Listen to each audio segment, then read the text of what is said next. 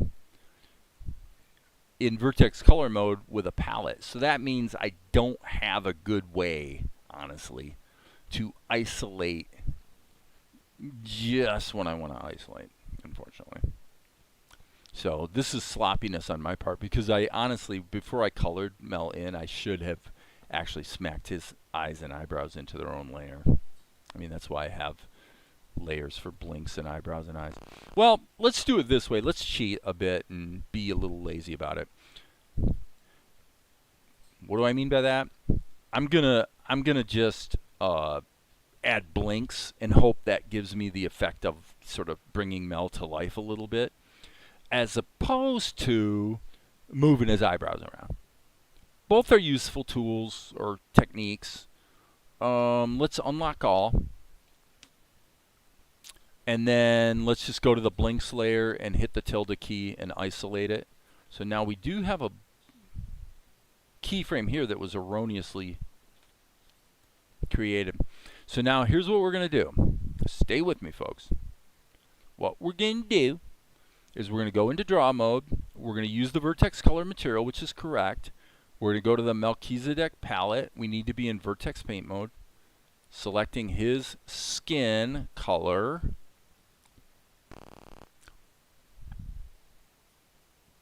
And this isn't going to work. Watch.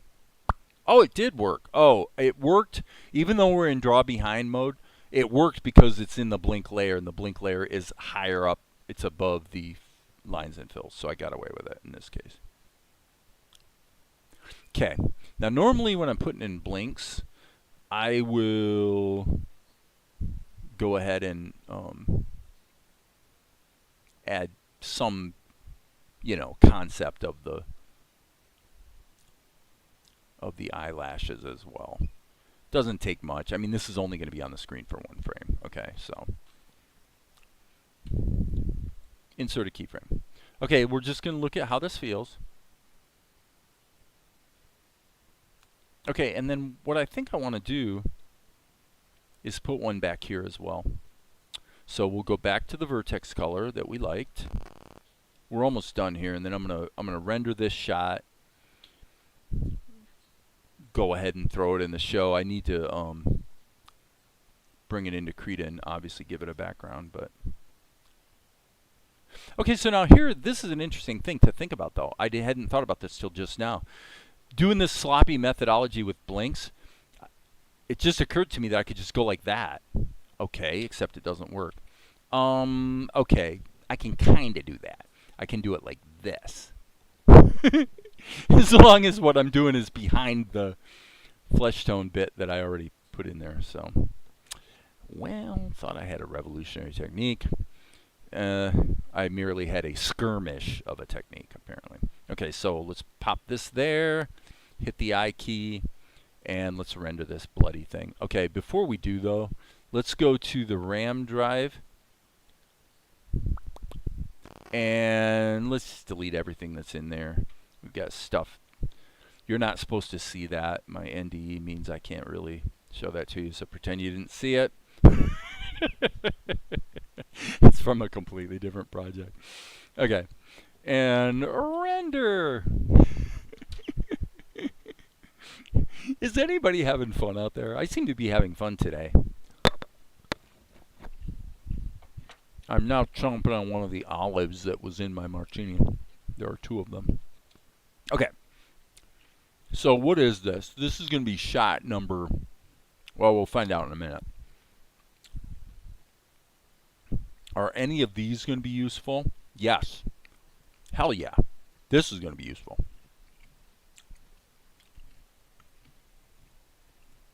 Okay. Okay. I'm going to take this layer, delete it, delete that. You guys are going, dude, what the heck are you even doing here? You'll see in a minute. It's going to all make sense. This is why I'm fast. I cheat. Like a lot. Okay. Let's pull these babies in. There's Melchizedek. Now, we got this old scene from a few days ago that had a transform mask. So I'm going to hit the transform mask and just resize the background. This is a really important point I want you guys to know. When you bring in a background painting into Krita, I said this the other day, but I'm going to repeat it. If you bring in a background painting and you drop it into Krita, not as a layer, but as a file layer, you get one benefit that's kind of obvious and one that might not be so obvious.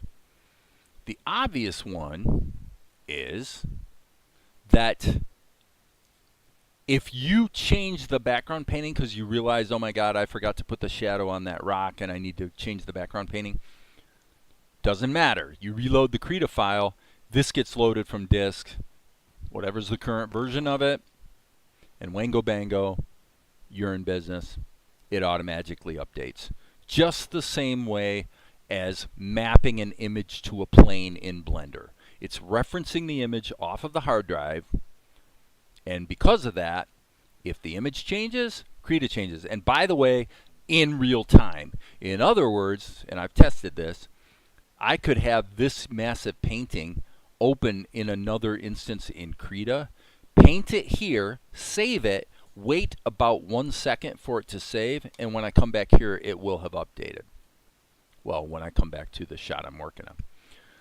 Okay, that's benefit number 1. Benefit number 2 shocked me, but it turns out it's true. And the benefit is taking a really large layer and dragging it around in Krita is like 10 times as performant when it's a file layer as when it's a normal layer. I have no idea why, but I'm glad. Okay, so now I'm going to see if Krita will let me kill these keyframes, and it looks like it won't. This is kind of another Krita bug, frankly, that goes back kind of a long ways. Which is this. When I use transform masks, what I do is I add the transform mask, then I go into the animation curves on keyframe number 1 or frame 0, whatever you want to say, and I add 1 keyframe. Okay? And then any other changes to the transform mask in terms of moving things around, I do here, and it adds keyframes in the timeline. But there's a catch. The catch is normal keyframes, if I have a hotkey mapped to it, but if I hit Control-Shift-Delete, those keyframes will get deleted. But on a transform mask layer, it doesn't work. Got no idea why. If I hit Remove Frame and Pull, will it work? I don't know. That does work. Okay, so good. Okay, so now we go to the transform mask and add 1 keyframe. Now in this case, we're not going to be animating it, but okay, so now all we're doing is, you see how big this painting is. It's pretty huge. Let's just make it bigger and just make it fit. Just do whatever we got to do to make it fit behind Melchizedek. And there you go. Rockadoodle. We'll put Mel in a group. Now, by the way, I am definitely aware, keenly aware, friends, that I am currently operating in the wrong file. I know that.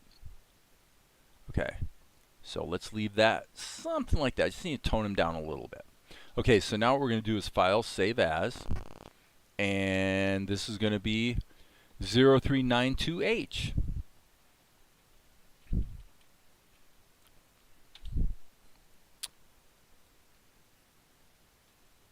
(0392H) is now saved,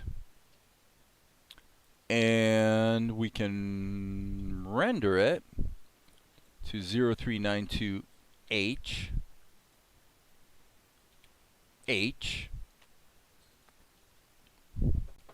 There we go. Okay, so there's a little bit more to do, a little more due diligence, friends, and then we're basically set. Okay, let's pull out the airbrush. Same old, same old. Same old, same old. Little bit of yellow tint to it. Black here. Blah, blah, blah. Alpha lock it.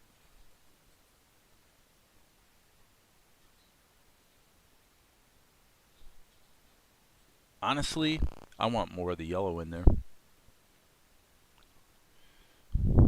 So I'm going to make it more aggressive and then pull it back.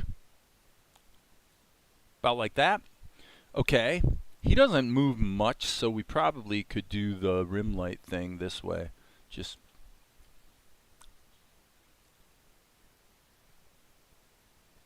something like that. Just add the rim light. A little bit on the top. Okay, alpha lock it. Boom. Hyper down. Hyper down. And now let's just see how the motion works with it. I tend to think we probably should animate it, so I'm going to go ahead and put in keyframes. So I need to go back to the first frame, hit Control Insert, so that there actually is a keyframe there. And if I'm going to do a little better job than I've been doing, I should name my layer. Ba-da-da-da. Boom, right there. Boom, boom. Okay. So, you know, it all looks a little more natural and stuff when you go ahead and ink each additional frame. So that's actually a pretty aggressive rim light.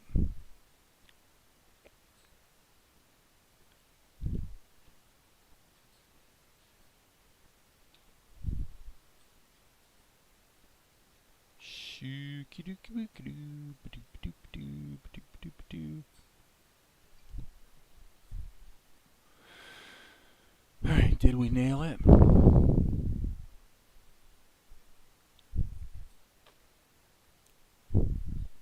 Boom. This feels like maybe it's a little too much. This needs to be very subtle. Very subtle. Render. And I think I'll pop this in the show, and then I'd say we're done for the day. Okay, so let's go here. Transition over to Vegas. Turn off the looping. We're going to stick in H. Render. Ba-da-da-da-da-da-da-da-da. Smack it in there. Okay. So this was not the most productive day ever. Why? Well, because I did a money shot, which required a lot of animation and ink and paint. So, but there it is. So in terms of time on the show, I only did 6 seconds, but that's okay. Because a couple days ago, I did like 1 minute and 18 seconds all in one day. So, okay, I didn't love the. Yeah, I didn't love that. So the middle keyframe's wacky. The last one's pretty good. Consistent with the first one. So, here's what I'm going to do. I'm going to go here. Hit Insert.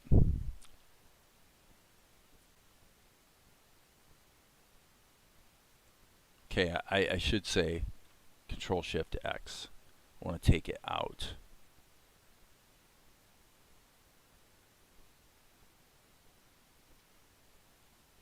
And now what I'm hoping is just a little, I don't know, I'm going to kill that one too and do that one the same way.